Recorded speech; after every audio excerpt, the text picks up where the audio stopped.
नागरिकता संशोधन कानून के खिलाफ मोर्चा खोलने वाली मशहूर शायर मुनव्वर राणा की बेटी सुमैया राणा अब राजनीतिक पारी की शुरुआत करने जा रही हैं। सुमैया राणा समाजवादी पार्टी में शामिल हो गई हैं। मंगलवार को लखनऊ में सपा कार्यालय में सदस्यता अभियान चला। इस दौरान सपा के राष्ट्रीय अध्यक्ष अखिलेश यादव भी मौजूद रहे। सुमैया राणा के अलावा कुछ उर्दू शायर भी सपा में शामिल हुए हैं। बसपा से निष्कासित 2 नेता भी आज समाजवादी पार्टी में शामिल हुए हैं। मसूद आलम खान बसपा के पूर्व लोकसभा प्रत्याशी रहे हैं और रमेश गौतम बसपा के पूर्व विधायक रहे हैं। इन दोनों नेताओं सहित सैकड़ों बसपा के नेता आज सपा में शामिल हुए हैं। बसपा से इन दोनों नेताओं को पार्टी विरोधी गतिविधियों के चलते निष्कासित कर दिया था। इन सभी को सपा प्रमुख अखिलेश यादव ने पार्टी की सदस्यता दिलाई है।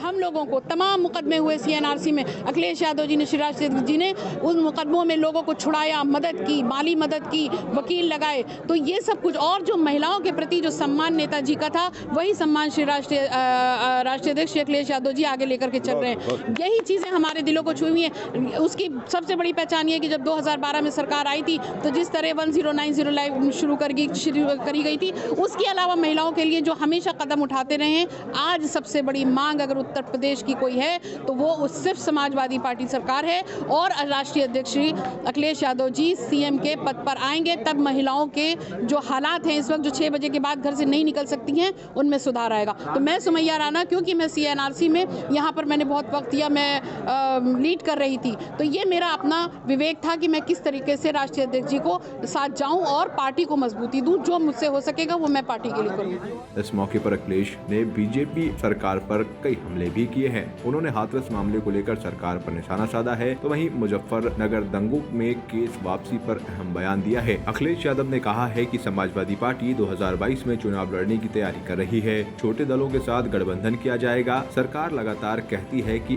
MSP देगी, लेकिन बीजेपी वाले लोग बताएंगे किसानों को MSP कहाँ मिला। ये के पक्ष में समाजवादी पार्टी नहीं थी। समाजवादी पार्टी ने सबसे पहले कहा था कागज नहीं दिखाएंगे। जरूरी ये है कि देश में जातियां भी गिनी जाएं। जब इतना बड़ी एक्सरसाइज कर रहे हो, और फिर जितने झूठे मुकदमे लगे हैं और सभी मुकदमों को वापस देने का काम भी आने वाले समय में। वहीं उत्तर प्रदेश के अल्पसंख्यक कल्याण मंत्री मोहसिन रजा ने अखिलेश पर निशाना साधते हुए कहा है कि तुष्टीकरण की राजनीति के चलते देश तोड़ने वाले और आतंकियों को महिमा मंडित करने वाले राष्ट्र विरोधी लोगों को अखिलेश यादव समाजवादी पार्टी में सम्मानित कर रहे हैं और अपनी पार्टी का सदस्य बना रहे हैं।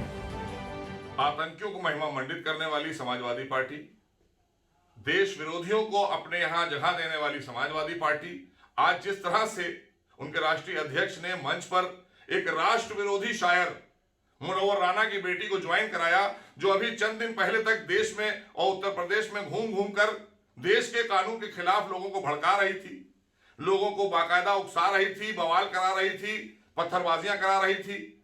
वो उसको आज उन्होंने अपने मंच पर बुलाकर ये बात साफ कर दी कि जो देश विरोधी गतिविधियों में रहेगा, जो आतंक के समर्थन में खड़ा होगा, उसके बाप को आप सबने देखा कि कुछ दिन पहले अभी उसने साफ तौर पर कहा मुनव्वर राणा ने कि आतंकी अगर कत्ल कर रहे हैं तो सही कर रहे हैं, उनका अधिकार है। तो आतंकियों को महिमा मंडित करने का अधिकार समाजवादी पार्टी के पास है कि जो इस तरह की भाषा बोले, जो देश तोड़ने की भाषा बोले, जो देश विरोधी गतिविधियों में रहे, वो समाजवादी पार्टी में आ जाए। यूपी में 2022 के विधानसभा चुनाव की तैयारियां जोर पकड़ रही हैं, जिसके बाद राजनीतिक पार्टियों की बयान और पलटवार शुरू हो गए हैं। न्यूज़ प्लस के लिए लखनऊ से अभिषेक पांडे की रिपोर्ट।